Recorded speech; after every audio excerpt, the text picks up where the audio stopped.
Povo de Deus, a paz do Senhor, estamos aqui para mais um vídeo para falarmos a respeito do movimento pentecostal e o movimento neopentecostal. É a mesma coisa? Porque o mesmo nome? São iguais? O que tem de diferença? Pentecostais são neopentecostais? O que é isso? Fica nesse vídeo que nós vamos falar a respeito disso. Antes de tudo, se inscreva no canal, deixa o seu like, ativa as notificações para você não ficar de fora de nada que nós possamos aqui. E me siga na minha rede social, que é o Instagram. Lá a gente tem devocional todas as manhãs, em live, são postados aqui também. E você tem um contato mais próximo de mim. Me chamo Carlos Henrique, é um prazer ter você aqui e bora pro vídeo. Antes de falarmos das diferenças entre o movimento pentecostal e o movimento neopentecostal, nós temos que tratar da sua origem e da sua história. O movimento pentecostal, de fato, foi surgir em meados do final do século XIX para o início do século XX. Em 1906, com o avivamento, o tão famoso avivamento da Rua Azusa, com o pastor William Joseph Seymour, o movimento pentecostal começou a tomar força, a teologia pentecostal começou a ser pregada como o batismo com o Espírito Santo e a sua evidência sendo falar em línguas. O movimento pentecostal começou a se expandir por todo o mundo. Na Europa, com o pastor Thomas Barth, que também teve contato com a Rua Azusa. Aqui no Brasil, como nós conhecemos, os dois pioneiros das Assembleias de Deus, Daniel Berg e Gunnar Wigre, trouxeram a doutrina pentecostal aqui para o Brasil, os fundadores e pioneiros das Assembleias de Deus, a tão famosa igreja aqui pentecostal no Brasil. A história do movimento pentecostal aqui no Brasil, ela é dividida em três partes, divididas em três ondas. Se você não conhecia essas três ondas, pega a caneta, pega o caderno, anota para você não esquecer. A primeira onda inicia de 1910 a 1950, com as primeiras igrejas pentecostais aqui no Brasil, as Assembleias de Deus e a CCB, a famosa Igreja do Véu, Congregação Cristã do Brasil. Com a ênfase no falar em línguas como evidência do batismo do Espírito Santo, dons espirituais, experiências com Deus, cântico congregacional, a tão famosa harpa cristã, começou a ser desenvolvida aqui no Brasil, e isso marca a primeira onda do movimento pentecostal. A segunda onda teve início em 1950 a meados de 1975. Nessa segunda onda era enfatizado curas divinas e cruzadas evangelísticas. Nesse período, outras igrejas pentecostais começaram a surgir no contexto brasileiro. O Ministério Brasil para Cristo foi fundado em 1955. Um pouco mais à frente, em 1962, a igreja Deus é Amor. Em 1964, Casa da Bênção também é fundada. E em 1960, também vale ressaltar, a fundação da Igreja Nova Vida. Ela começou numa rádio e depois se tornou igreja com o bispo McAllister. E por que eu deixei a Igreja Nova Vida por último aqui nessa lista? Porque ela tem um papel fundamental na terceira onda do movimento pentecostal. Na terceira e última divisão da história do movimento pentecostal no Brasil, a terceira onda, também chamada como a onda do movimento neopentecostal, teve início em 1970 a 1977 até os dias de hoje. O primeiro e maior carro-chefe da doutrina neopentecostal é a Igreja IURD, também conhecida como a Igreja Universal do Reino de Deus. Foi fundada em 1977 pelo bispo Edir Macedo. Ele também era membro da Igreja Nova Vida, que foi fundada em 1960, mas ele se desligou dessa igreja e fundou a sua igreja em 1975. Com a Igreja Universal já existente, com a sua doutrina neopentecostal, de dentro dela sai outra igreja, um outro pastor, outro bispo sai da Igreja Universal e funda a Igreja Internacional da Graça de Deus. O nome do seu fundador é Romildo Ribeiro Soares, mais conhecido popularmente como R.R. Soares. Assim, ele inicia o seu ministério. Passado algum tempo, em 1998, o bispo Edir Macedo se desentende com outro bispo da sua denominação. E o nome desse bispo que ele se desentendeu é Valdomiro Santiago, que o mesmo se desliga da Igreja Universal e funda sua própria igreja chamada Igreja Mundial do Poder de Deus. Como se não bastasse, em 2006, Valdomiro Santiago se desentende com um membro da sua igreja. E este membro, com o nome de Agenor Duque, sai da Igreja Universal e funda sua igreja chamada Igreja Apostólica da Plenitude do Trono de Deus. Em linhas gerais, essa é o desenrolar da história do movimento pentecostal até em meados do século 70, com o início do movimento neopentecostal. E a pergunta que fica é, por que somos diferentes? Pentecostais e neopentecostais são nomes tão parecidos, parecem ser a mesma coisa, os cultos são parecidos, acreditam nas mesmas doutrinas e ideias, por que tanta diferença? Primeira diferença gritante entre o movimento pentecostal e o movimento neopentecostal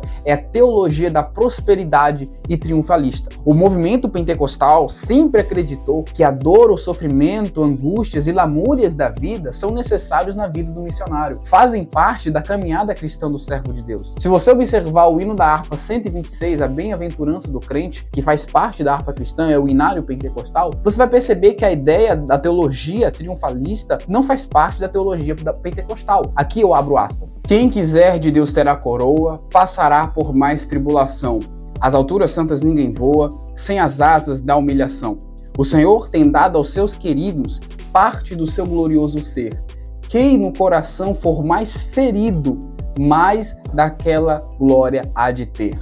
Fecha aspas. O foco do movimento pentecostal é o revestimento de poder para servir. E esse serviço foi sempre regado debaixo de muito sofrimento. Isso não foi diferente com nossos irmãos primitivos em Atos dos Apóstolos, não foi diferente com os reformadores e também não foi diferente com muitos missionários pentecostais que foram levados a lugares inóspitos, pessoas que foram mortas por professar a fé pentecostal e serem levados ao serviço missionário e morrer ali, seja por febre amarela, por doenças, horas a cavalos, atravessar rio a canoas para pregar o evangelho e tudo isso regrado de muito sofrimento, dor, angústia, mas com a certeza que tudo isso não vai ser em vão no final das contas. Sim, o movimento pentecostal acredita que o sofrimento faz parte do propósito de Deus. Deus faz cumprir o seu propósito debaixo de dor, de sofrimento, de lamúria, e isso é algo normal, rotineiro, para uma pessoa que entende o que é movimento pentecostal e o que é chama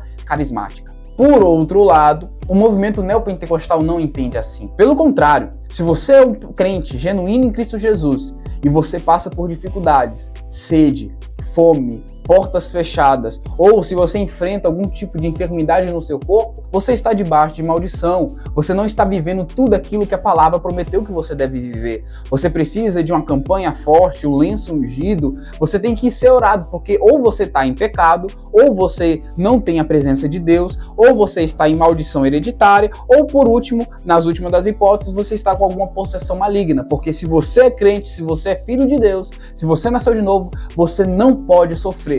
É a tal famosa teologia da prosperidade ou teologia triunfalista, uma teologia que é contrária aos ensinamentos das Sagradas Escrituras. É fácil de pensar e de desmascarar esse tipo de ideia. Se sofrimento é sinônimo de falta de Deus, falta da presença, falta de genuinidade, 90% dos apóstolos não viviam o verdadeiro evangelho. Paulo foi degolado, João foi exilado, Tiago morto à espada, Pedro crucificado de cabeça para baixo e tantos outros missionários na história da igreja sofreram por amor a Cristo. Isso significa que eles não eram cristãos genuínos. E as enfermidades? Paulo tinha dores na cabeça. Quer dizer que Paulo não era um cristão genuíno? Timóteo tinha problemas estomacais. Quer dizer que Timóteo tinha alguma possessão maligna? Ou estava debaixo de alguma maldição hereditária? Muito pelo contrário. Timóteo, ele foi criado por sua avó e por sua mãe, que eram mulheres piedosas. A teologia da prosperidade, a teologia triunfalista do movimento neopentecostal não faz nenhum sentido quando você se debruça para as Sagradas Escrituras. Ah, mas o movimento neopentecostal, eles acreditam na salvação pela cruz de Cristo?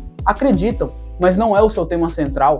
O movimento neopentecostal enxerga a cruz de Cristo apenas como um chaveirinho, enxerga a cruz de Cristo como um amuleto, um brinde que vem com outras bênçãos.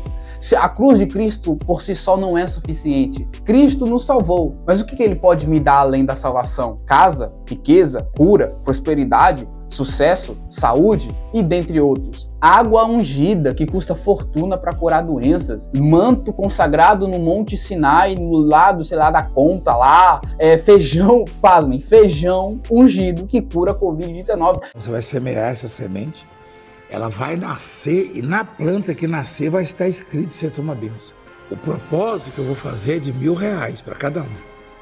E dentre outras heresias e aberrações que aparecem no meio do movimento neopentecostal que você conhece, você sabe do que eu estou falando. Então por isso que o movimento neopentecostal se distingue do movimento pentecostal. Eles acreditam numa vida fácil, próspera e que você deve ser um triunfalista. Nós pentecostais acreditamos que a chama do Espírito Santo faz-nos sofrer, faz-nos chorar pelo chamado, mas no final a recompensa é certa. A segunda coisa que nos diferencia do movimento neopentecostal, eu posso dizer que seja os dons espirituais e os descontroles e exageros que acontecem. Nós pentecostais acreditamos sim na atualidade e na vigência dos dons espirituais hoje para a igreja. Nós acreditamos, nós somos continuistas e acreditamos no batismo com o Espírito Santo como evidência do falar em línguas, pelo menos a maioria dos pentecostais. Nós acreditamos assim que Deus ainda cura, que Deus ainda usa profetas, que Deus ainda fala no culto, que as línguas estranhas podem ser úteis para a igreja com a interpretação e por aí vai dentro do escopo da doutrina pentecostal. A diferença é que nós pentecostais acreditamos em tudo isso, como os neopentecostais acreditam, mas nós temos a Bíblia Sagrada como regra como tesoura que poda os exageros, que poda os extremos. Nós, pentecostais, acreditamos nos dons, mas eles devem ser regrados pelas ordens que a Bíblia ensina. Nós somos pentecostais, mas nós acreditamos na ordem e decência. Nós somos pentecostais, mas nós sabemos que o falar em línguas sem interpretação não serve para a igreja, a não ser para a pessoa que está falando. Nós, pentecostais, cremos no fervor e na manifestação do Espírito Santo, mas nenhum dom, nenhuma experiência, nenhuma profecia, nenhum barulho serve como regra de fé e prática que supere as Sagradas Escrituras. Nós, pentecostais, somos fervorosos, sim. Nós desejamos as experiências, sim. Nós acreditamos que aquilo que está escrito na Bíblia Sagrada é muito mais do que apenas um texto, mas sim um ensinamento e um exemplo para ser tomado para a vida prática. Sim. Quem é o cristão que não quer orar por um morto e ele ressuscitar? Qual é o cristão que não quer falar levanta e anda em nome de Jesus e o aleijado levantar da cadeira de rodas? Quem não quer orar, veja, é o cego começar a ver. Todos nós, até os tradicionais, desejam isso, mas nós pentecostais entendemos que há limites, que há ordem, que há regras que a Bíblia Sagrada bem estabeleceu. Já o movimento neopentecostal não é assim. O movimento pentecostal acredita na evidência do falar em línguas, como o batismo do Espírito Santo, acredita na cura divina, acredita nos milagres, acredita no dom de profecia. A única diferença é que eles colocam essas experiências acima das Sagradas Escrituras. Quem nunca já ouviu no meio neopentecostal a famosa frase teologia esfria crente? Quem também nunca ouviu a letra mata, mas o Espírito vivifica? São frases de que todo neopentecostal tem que saber dizer, porque para eles o estudo sistemático das Sagradas Escrituras até pode ser importante, mas as experiências, o manifestar, os dons espirituais, os malabarismos são mais importantes que as Sagradas Escrituras. Eles colocam as experiências acima das letras sagradas. E é aí que mora o perigo. Porque nós pentecostais, sim, acontecem exageros. Eu reconheço, na igreja pentecostais, acontecem meninices, acontecem extremos, acontecem exageros.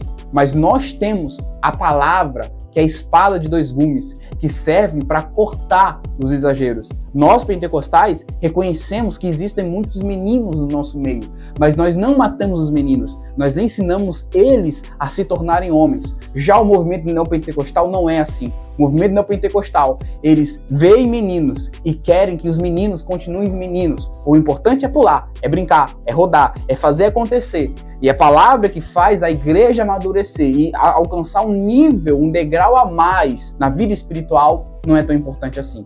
Então, essa é a diferença, a segunda diferença importante a respeito do movimento pentecostal e neopentecostal. O movimento pentecostal acredita nos dons, na continuidade dos dons, mas acredita que acima dos dons está a palavra de Deus. E ela serve para regrar, para podar e para limitar certo tipo de manifestações. O movimento neopentecostal, não é assim. As experiências, o manifestar, o falar em línguas ou qualquer outro tipo de experiência está acima até do que uma exposição de uma pregação bíblica. Está acima da mensagem da cruz. Está acima de Jesus Cristo. Eu sou ousado a falar, porque no local onde Cristo não é citado, não é glorificado e não é o tema central, e qualquer outra coisa, pode até ser dom espiritual, se coloca acima de Cristo, isso aí deixa de ser igreja. Eu abro uma observação e um parênteses aqui. Eu acredito que em igrejas neopentecostais possa haver sim pessoas que acreditam genuinamente na fé em Cristo Jesus, que realmente têm experiências com o Espírito Santo. E eu não estou generalizando, dizendo que todas as igrejas pentecostais, tudo ali é mentira, não é verdade, Deus não está ali. Deus sim, por graça, por misericórdia, pode agir no meio deles. Cuidado você, neopentecostal. Deus pode até bradar, Deus pode até fazer, mas se você não professa a fé em Cristo e não prega o verdadeiro evangelho, naquele grande dia, você vai dizer: Senhor, em teu nome eu fiz tantas coisas, em teu nome eu vivi várias experiências, em teu nome eu fiz acontecer. E Jesus vai virar para você e dizer: apartai-vos de mim. Esse foi o vídeo de hoje. Restou alguma dúvida? Deixa aqui nos comentários. Gostou do vídeo? Deixa o like, isso fortalece bastante o nosso trabalho aqui. Se inscreva no canal, ative as notificações, porque a partir de agora nós vamos abrir uma série, vamos iniciar uma série com o nome Destruindo o Movimento Neopentecostal. Vai ser uma série de vídeos que vão falar, tratando a respeito de vários pontos do neopentecostalismo e como desmascarar as suas piores heresias. Esse foi o vídeo de entrada explicando a diferença do movimento neopentecostal e do movimento pentecostal. Então fica ligado que vem bastante coisa boa por aí. Me siga na minha rede social, que é o Instagram, porque lá nós temos um contato mais próximo. Um grande abraço, é um prazer, me chamo Carlos Henrique e foi uma honra ter você aqui. Deus abençoe e até mais.